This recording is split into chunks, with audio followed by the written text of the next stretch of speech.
Greetings and welcome back to Smartwatch Ticks in celebration of Elon Musk's launch of his Tesla into space and the amazing success of his launching and recovery of 3 Falcon rockets all strapped together. Yeah, it just happened, so I'm on a high.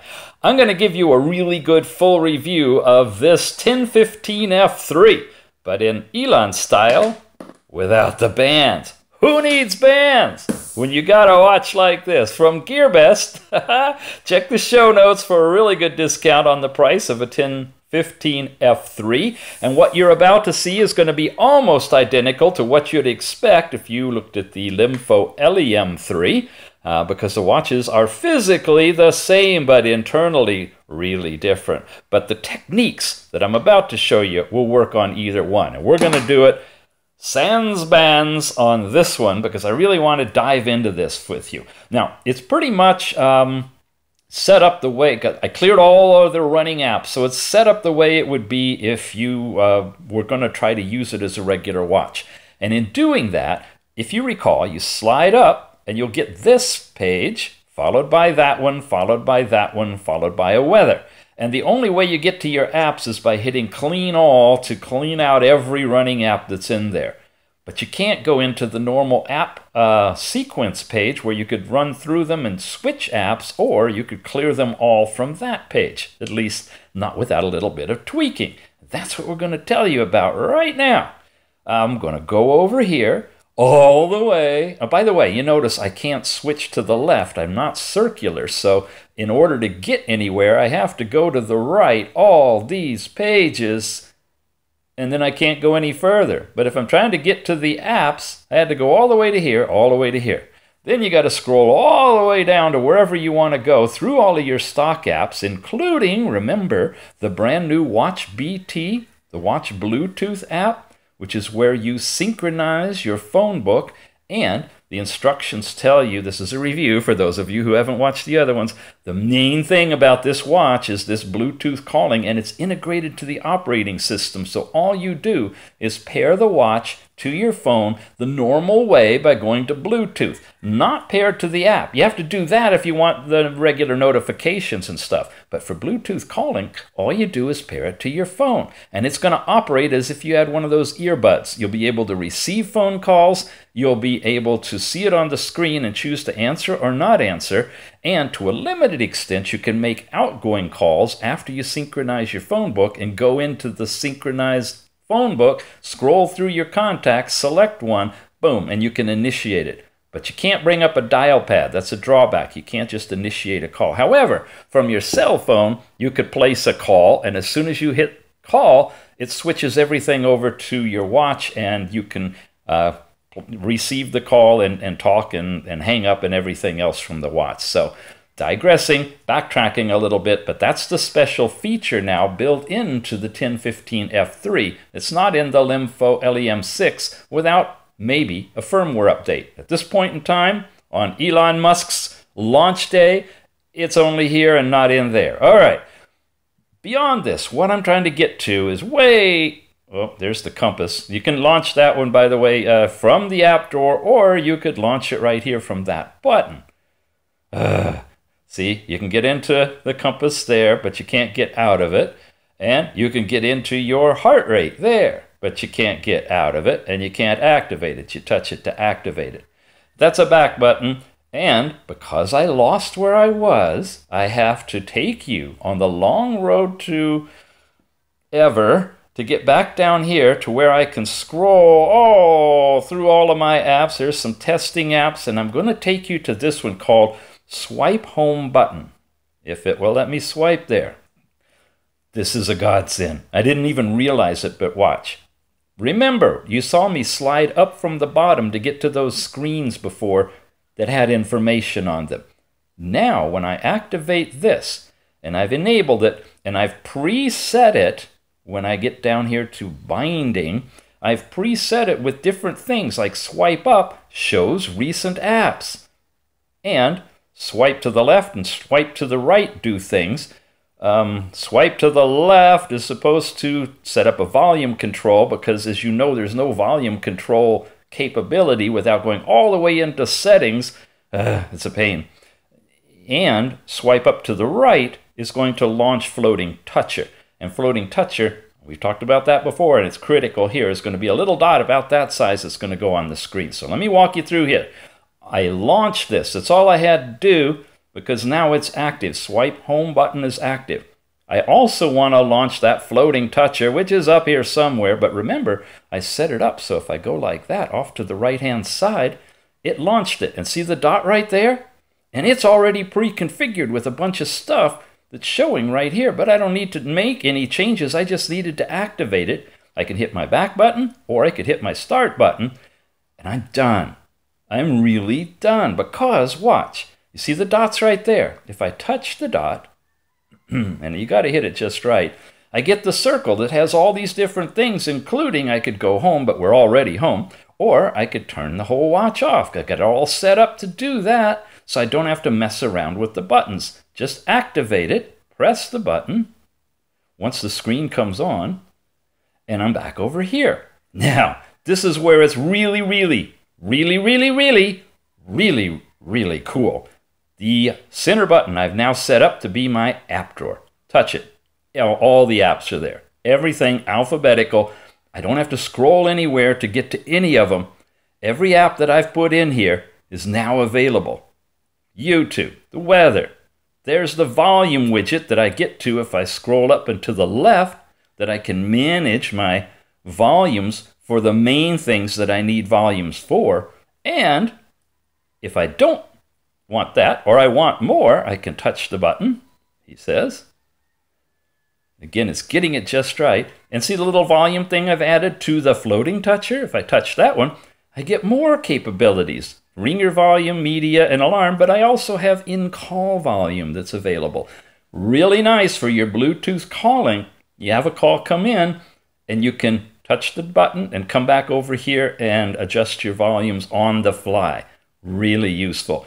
If you accidentally press and touch the button too long, well, there I touched it and it managed to make it move to the other side. Whoops, it's gone. That's okay. There's a way to get it back, and I'm showing you this because it's not clear. Scroll down to get to your notifications. Find the Floating Toucher one, which is right there, and touch it. And it'll bring the dot right back again. And there it is over there. And I can put it wherever I want, like right back over there. Ha! Awesome stuff. Now, let's launch it.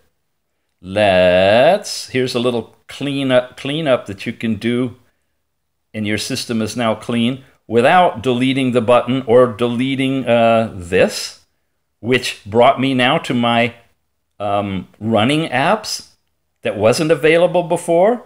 That I could scroll through all of these, that I could switch to any one of them that I want to, like settings, and I'm right there. Slide up. I can go anywhere, just like we've done on all the other watches, and it's not been available here because the only thing we had was that ability to scroll over. So how do I get to the things that used to be there? Well, come back here, slide over to something else, and slide up. It's a little tricky. From the side, he says. It's going to behave like this. Maybe there. There. You see I kind of went diagonal? I know, but we're doing the best we can. We're shooting a Tesla to Mars, folks. Give me a break. You can get here, and if you get here and you go over, and you can of course turn your wrist to see the time on and off, your small square screen or your big round screen, your Bluetooth and your Wi-Fi and your power savings and whatever brightness you want, blah blah blah, but no sound. You can't adjust the sound or make it go silent or any of that stuff. The clean all, if I press the clean all, the dot's going to go away, the swipe up is going to go away, and in a sense it restores it back the way it was. So if you're all messed up, you can always hit that and just kind of basically start over. And of course, weather information. And so you do have limited access, if you're good about how you swipe there, to get to it, as opposed to swiping up, which gets you to your app, running apps, which you can close all right here, and you're done. There's your notifications. All right, take a breath. I need to. Well, what about test results then? How about Antutu report? You want to see? Cool. Here you go. 23,548 is what we get with our Antutu report. And 3D and da-da-da and D-da-D, for those of you who want the specific numbers, there they are. Nice. When you look inside this little beast, this is what it has running for it. You see the fine print? Okay. It's an F3 with all of this and all of that and the quad cores and what they're running. And then you've got the CPU stuff. Yeah, I enjoy the watch for what it can do rather than all of this. But it's a 400 by 400 screen, which we expected. And looks like it's good quality. Telephony, all of that stuff's built into it. Power. Okay, so that's enough of that. And then we've got, in addition to all of that, some other goodies. You can put in Django or Spotify or music player. I even have a ghost detector, folks. This is actually pretty cool and kind of creepy, but it's there. Engineering mode MTK. We use that for doing our location-based stuff with GPS by turning it on and saying yeah, and turning it on again. And saying yeah. I'm going to get in a loop here. Okay, we're going to do the location stuff, and we're going to turn it back on, and we're going to go over here to view the satellites, and I'm going to take it outside and get a signal for you, and then tell you probably yada, yada, yada. It's just like all the others because it's got GPS. But, hey, there's no bands, so that's making this, like, worthy of testing, right? No antennas in the bands. Okay, I'll be right back. Well, this is first-time acquisition, and it got the satellites in about 2 minutes or so, which is really, really good. And, of course, after you get it the first time and it's located you and downloaded its table of information, updates are much faster. Usually it'll acquire in about 30 seconds. Surprisingly, it went off. 2-minute timeout. Surprisingly, it's still holding indoors. If you've watched some of the other videos, you see they drop out like this. It held on for a good time. There's a little bit more there. You know, they're not designed to work indoors, especially without the antennas and the bands. But I'm impressed with the folded, looped, or otherwise crammed in here GPS antenna. Not to mention, there's a cellular antenna, a Wi-Fi antenna, and something else, Bluetooth, yes. They're all inside, and it got good GPS. So you will be able, on your arm or in your pocket probably, not in your hip pocket sitting down, unless you're really skinny, but you know, you could carry it in a pocket and probably have GPS and do tracking and whatnot as well. Have your location services on, and if your Bluetooth, Wi-Fi tethered to your phone, if you got your phone with you, so you got a good signal, or you got a SIM card in it that's giving you good 3G data, you probably could get turn-by-turn directions on this thing using the Google Maps right off of a little pocket watch. Awesome, huh? Awesome. All right, back to the apps. I know the dot's gone. I haven't brought it back again. We did the engineering MTK, and I've got many, many, many other things in here, but I want to just go into something fun. There's a labyrinth. There's koi. How about koi? Koi is appropriate because that's where the fishes are, and it works nice and smooth on the watch, but you know where it would work even better? In water. That's where koi are supposed to be, right? Yeah, IP68 is it on this watch? At least 67, 68. Fully waterproof, no problem, no bands, Bluetooth calling. What are you waiting for, huh? Something smaller? Yeah, that's probably coming too, but for right now, you can get from Gearbest the TenFifteen F3 in the show notes for a good discount price. I can't believe that. It's got to be cheaper than that. But it's, you know, new technology out here. So anyway, TenFifteen F3. Check the show notes for a good buying link from Gearbest. Thank you guys for sending this to us. It looks like a whole lot of fun. Yeah. Can we swipe? Yeah. Look at that. even underwater. Well, I don't want to press the buttons because you never want to press buttons when they're wet. Sliding around, though, you can play with that somewhat. Okay, thank you for watching what's a quasi-full review on top of the first review and the Bluetooth calling information. And yeah, I'm sold. This could be a really fun watch. It's a good start, and it has the Bluetooth calling similar to, but different from, the LEM6, which is also waterproof. Check it out. We'll see you again soon. And congratulations, Elon. Good job. May your Tesla last 1 billion years in space. Oh yeah, one more thing. If you're watching this now, and I mean my now, not your now, but if your now matches my now.